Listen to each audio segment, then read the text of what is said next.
चालाक बीवी। श्याम और राधा रायगढ़ गांव में रहते हैं।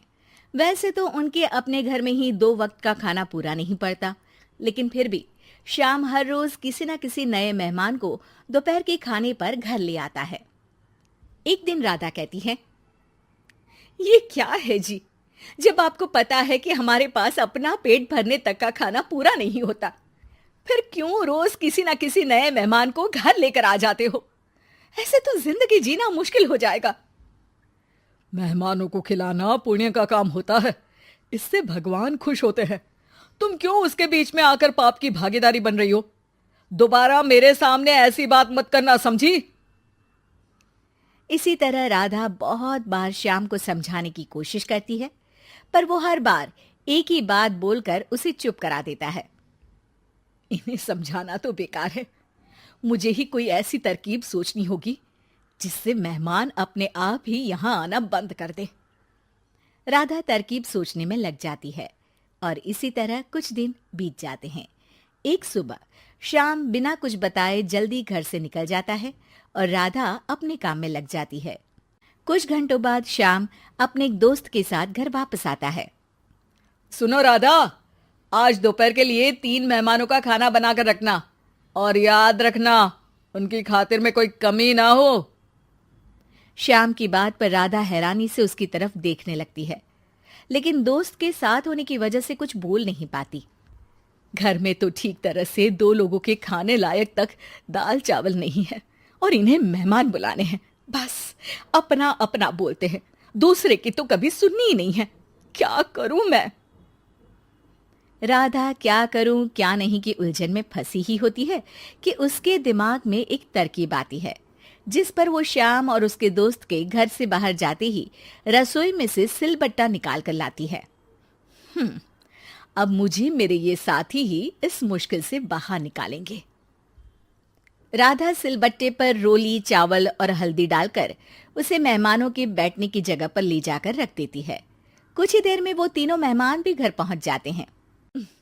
आइए जी, पधारिए, हमें आपका ही इंतजार था। जी शुक्रिया। श्याम भाई कहाँ हैं?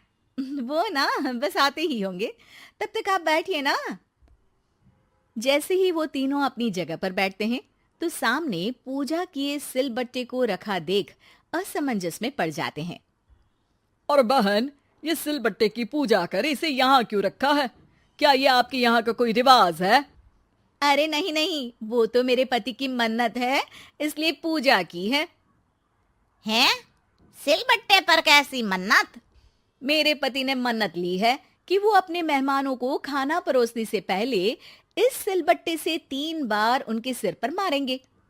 राधा की ये बात सुन तीनों मेहमानों के चेहरों की हवाइयां उड़ जाती है, जिसे देख राधा मन ही मन हंसती हुई उन्हें दिलासा देते हुए कहती है, अरे आप लोग फिक्र मत कीजिए, ज्यादा तेज नहीं मारेंगे, बस 3 बार जरा सी थपकी। और ये सुनते ही तीनों मेहमान डर से कांपते हुए तुरंत अपनी जगह से उठ खड़े होते हैं। अरे अरे, आप सब उठ क्यों गए?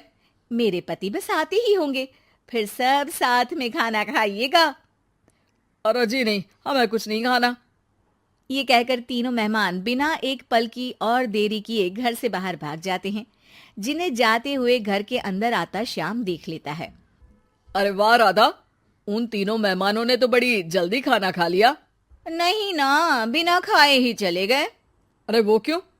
क्योंकि वो खाने से पहले मुझसे ये सिलबट्टा मांग रहे थे, तो मैंने बोल दिया कि मेरी माँ ने दिया है, मैं नहीं दे सकती। बस फिर वैसे ही चले गए। राधा की बात सुन श्याम गुस्से से लाल होकर उस पर चिल्लाने लगता है। तुम पागल हो क्या? मेहमान को नाराज कर दिया।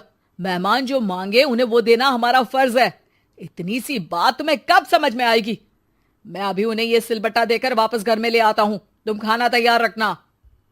अब श्याम सिलबट्टा उठाए घर से बाहर निकल जाता है और मेहमानों को ढूंढना शुरू कर देता है, जो उसे पास में ही एक पेड़ के नीचे बैठे दिखते हैं। श्याम उनके पास पहुंचने ही वाला होता है कि वो उसे सिलबट्टे के साथ आता देख दोबारा भागना शुरू कर देते हैं, जिस पर श्याम भी उनके पीछे भागने लगता है। अरे रुको, मैं आप लोगों को ये देना चाहता हूं। अरे आप लोग रुको तो सही। अरे भाई, ये तो हाथ धोकर पीछे पड़ गया है। अरे जुबान कम और पैर तेज चलाओ। वो तीनों पिटाई के डर से और ज्यादा तेज भागने लगते हैं। इसी तरह तीनों मेहमान आगे आगे और श्याम सिलबट्टे के साथ उनके पीछे पीछे पूरे गांव में घूमते हैं, जिससे धीरे धीरे गांव में ये खबर फैल जाती है कि श्याम दयालु और उदार इंसान तो है, लेकिन अब से वो किसी की भी मेहमान नवाजी से पहले सिलबट्टे से 3 बार उसके सिर पर मारेगा, जिसके प्रभाव से अब लोग उसके घर खाने पर आना बंद कर देते हैं।